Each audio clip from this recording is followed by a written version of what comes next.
This is such a lovely event that Rajni's invited me to, and I've been part of the Western Ghats conservation scene for over 30 years now, and worked. We actually come to the Palni Hills in search of plants. So with Father K.M. Matthew and Bob and Tanya, done a lot of looking for endangered species in these mountains. And for some years, I haven't been coming back, so this is really, a return. And straight away, the eyes were going to Didymocarpus and Hoya, and all these sort of plants that you're seeing on the roadsides. But I thought today that I won't speak about conservation in the conventional sense.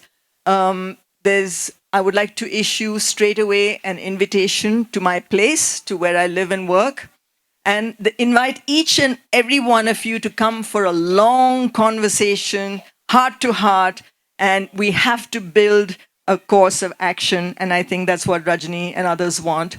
This is not something that I can cover in 10 minutes after nearly over 30 decades of trying to find some way to protect what remains. I thought of doing something different because I'm also an educator and do a lot of work with children, do a lot of work with people who are shy to sing. And because this is a concert evening and I'm not going to sing, don't worry. But there is something that I've been listening to and working with, which is to do with both natural history and music. And Rajni actually prompted me to bring that into this evening's talk. But just remember, you must come to my place and we have to find a strategy to save the mountains. That is the call of the hour. Yeah? Actually, I can finish right now. That's what we're here for. So,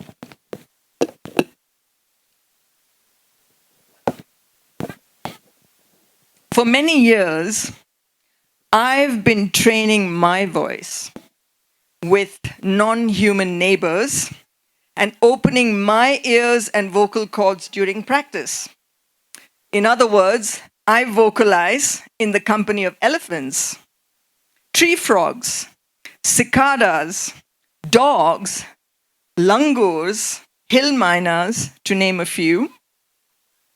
So my voice has thus changed, expanded in range and agility through my persistent attempts to follow these others, to imitate them, and to take their sounds into mine. So that when we have a conversation about the langur, we're doing that, we do that. And I'm serious. Okay? This is not just like trying to be funny. This is that the embodied work that indigenous people do, that actors do, that stand-up comedians do, that parents do with their children. So when we bring the sounds of these others into our language, then we're honoring them. So I've been learning the land through its speech and song. And in doing this, day after day, year after year, and now into my 4th decade of living in the Western Ghats, I've been stumbling upon deep sound and far away sound, on silence and symphony, upon polyphony, which is basically many sounds, arising from polyphrony, which is many minds, upon webs of sounds relating to webs of creatures, relating to webs of meaning, arising in each and every place. This bend of the river here, this rise of the hill here, this reeded hollow here. And I now believe that this expansiveness and inclusiveness and this listening between creatures is a movement of empathy as well as ecology, as deep and subtle and infinitely more varied as that which flows between hundreds of musicians in an orchestral symphony. Think of these grand symphonies and all these different instruments playing. But come into the jungle orchestra and you'll have thousands of frogs and thousands of cicadas, and they create an incredible and powerful moment. So I've been exploring mimicry and imitation as a powerful movement of learning, especially in musical education and as well as in natural history.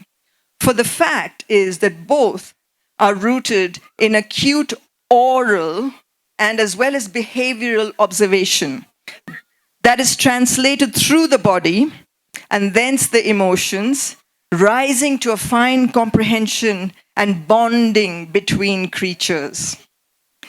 In the very attempt to imitate a gesture, a phrase, a whistle, to whistle, to a posture, a shout or a song, to vocalize like other creatures. In other words, in coming closer and closer to their expressiveness.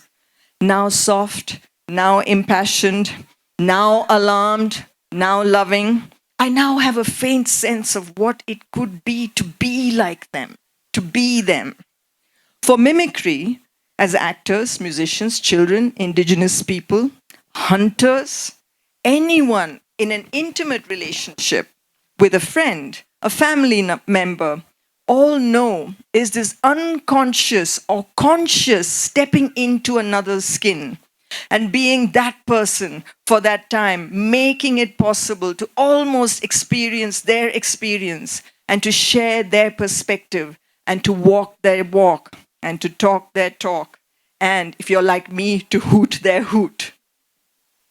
So I've been exploring a lot to do with sound. And I think sound is an endangered species. And you can feel it in the mountains when you come here. It's a lot of honking. So I've been exploring, it goes deeper than that. I've been exploring tactile sound, vibrations picked up through other parts of the body, the soles of one's feet, for instance, collarbone or the nasal bone or the jaws or the small of your back or your stomach, your heart. In other words, the subsonic or suprasonic reverberations and resonances of membranes, tissues, nerves, muscles, and speech in relation to others, and how surround sound effect in theaters employs this earthborne sound precisely because it is so effective.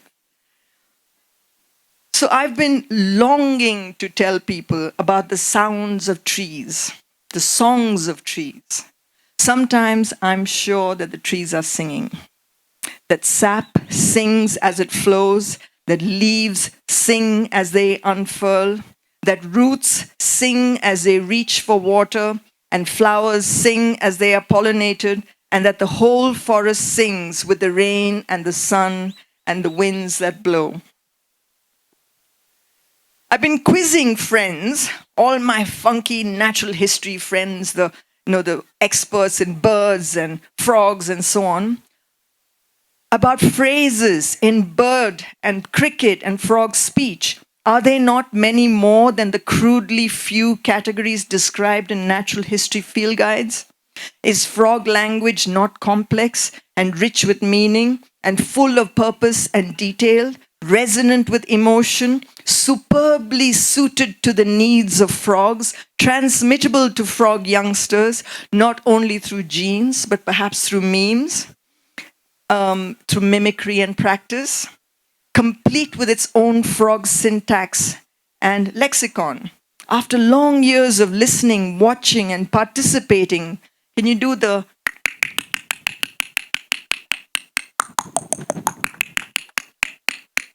So when you're doing that with the frogs, it's really incredible. Roll your tongue back.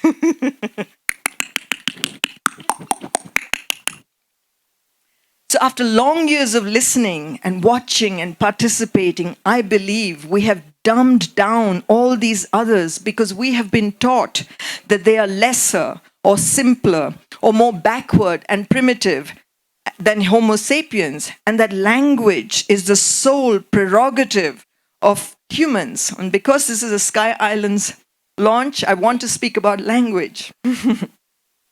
So I've been worrying about vanishing speech, endangered and extinct human and non-human languages, and the deeply endangered sounds of the earth.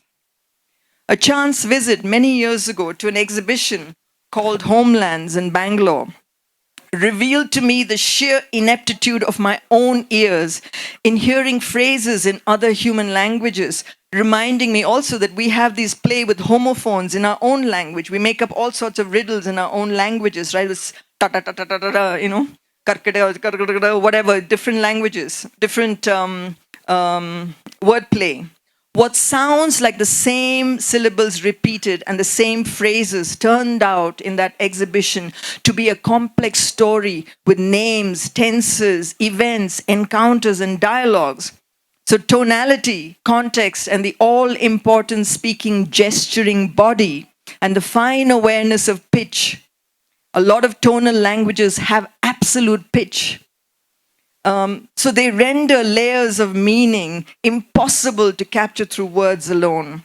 So what then of non-humans? What then of birds? What are we missing? What incredible stories are we missing all the time just because we think that they are incapable of narrative? And also that we think we are incapable of hearing it. I've been also wanting to gossip about new age healing tricks using sound, mood music, vibration, harmonics, binaural beats, and the age-old Om effect. What a roundabout, devious way to restore harmony in the body and between body and the surrounding medium and between feelings and thoughts when something far more direct and health-giving is there in us and around us all the time. When listening to the sounds of nature and responding is there free of cost and effort with no technological mediation, and how this responsiveness between species, between individuals, is part of a vital ecological balance, requiring all of us to listen and to be in tune with each other and to sing. So, Suman, I've been inviting friends into this little jungle orchestra that I play in, okay? Because I'm discovering how joyful and what a marvelous educational medium it is, for it physically opens up the senses and widens the perceptual field.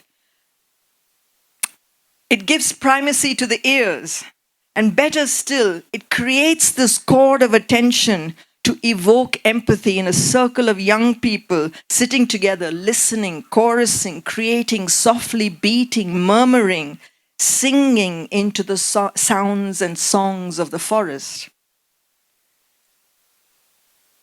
I've been wanting to explore attunement, how all life is attuned, sounded, speaking, singing, and how sound is simply part of the universe at every level, from atomic to cosmic, and how each being finds a specific sound niche so that it can be heard, not only by others of its kind, but also by all others in its community. So if you're a frog, you're not just wanting to be heard by a frog, but you'll be heard by all others, by owls, by so many other creatures in the forest. They want to be heard.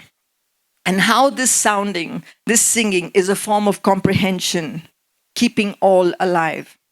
And so it is that many indigenous and traditional peoples believe that the universe was sung into being and is nurtured through song. And so it is that sound is sacred to all traditional communities. Now flip that. So I've also been thinking about ear torture. How pain can be inflicted through sound alone. How living tissue can be violated through machine-made sounds. And about shattered tympani and jangled nerves, not to mention derangement, shutdown, and zombification, the march of civilization into my once quiet forest area, heralding the end of elephant eardrums. How sensitive are those incredible animals? And with it, their thread to sanity. We go mad if it's too loud. I've been questioning the ones who investigate and uncover the real world, truth, and universal laws, and yet they require super machines and the engines of industry the ones who know, the ones who heft their machines like familiars to inform the rest of us about the living world, how incredible, how amazing or special some cell or animal or forest is, having first subjected it to unnatural study. And how all this recent spate of articles on elephant intelligence, whale intelligence, dolphin intelligence, I don't know if you've come across that, but there's a lot of popular literature now on the intelligence.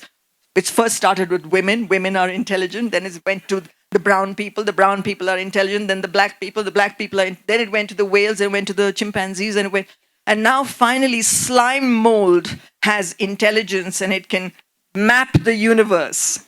But you need incredibly powerful machines to discover that, when life is just all around us and in us. So basically that they're all much more intelligent than we first believed, right? So I've been really alarmed by the cunning silencing of the natural world, by the hijacking of conversations between humans and non-humans into mystical mantras, into super equations to be deciphered and spoken only by a select few, and thus leaving entire psyches, entire populations just bereft of that contact. The means by which this has been done is to appropriate ritual and interspecies discourse into a secretive domain, be it the priest or the expert. This has achieved a kind of break between mind and body, between humans and non-humans. And this is a stealing of the language of the commons. We all can understand nature. We all can understand each other. We don't need to outsource it to other people. So basically, in a sense, there is joy, but there is also desolation about the end of listening itself, from the unspeakable horror that is all about.